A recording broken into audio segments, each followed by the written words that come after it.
Florida is under a state of emergency ahead of Tropical Storm Ian, expected to become a dangerous hurricane by the time it makes landfall. Governor Rick DeSantis has activated 2,500 National Guardsmen before the storm arrives later this week.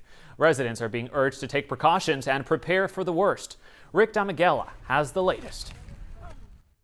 It's important to point out to folks that the path of this is still uncertain. Tropical Storm Ian is now forecast to become a Category 4 hurricane before weakening and is expected to hit Florida later this week. On Sunday, Governor DeSantis expressing the degree of uncertainty of Ian's current track. Even if you're not necessarily right in the eye of the path of the storm, there's going to be pretty broad impacts throughout the state. You're going to have wind, you're going to have water, there could be flooding on the east coast of Florida.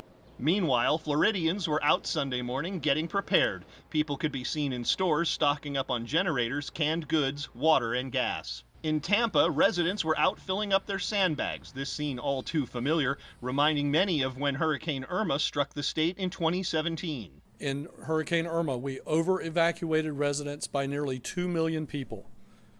Please take the time, go to floridadisaster.org/know, that's KNOW, to find out what evacuation zone you live in. According to the National Hurricane Center, tropical storm conditions are possible across Cuba on Monday afternoon, and hurricane conditions will likely follow late Monday into Tuesday.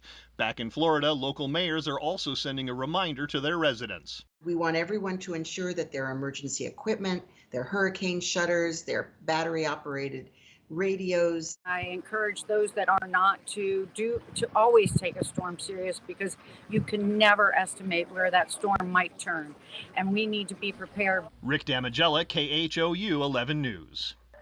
And meteorologist Pat Kavlin joining us now with the very latest information on Ian. Pat? Yeah, so this is it right here. I mean, we've got a 45-mile-per-hour storm. Marcelino, believe it or not, the thing has actually weakened in the last few hours from the last update. So still now moving to the west-northwest at about 12 miles per hour. So it's now started to take that northward turn. We've got hurricane warnings posted for the Cayman Islands and also the western half of Cuba. And now notice the lower Keys here in the state of Florida under a tropical storm watch. Why isn't it a hurricane watch? Because we're expecting it to be far enough away from the center of the storm, at least with this forecast package, that they don't get full-on hurricane force winds. That could change, though, as we go through the next few hours. But notice we go from a tropical storm right now to a Category 1 hurricane tomorrow afternoon, a Category 2 hurricane by tomorrow night, and then a Cat 4 as we get into Tuesday night. And then from there, the big question is, where does it go along the west coast? Anywhere from Fort Myers in southwest Florida to Pensacola, still a pretty wide envelope of possibilities, but the forecast models have taken that jog back to the east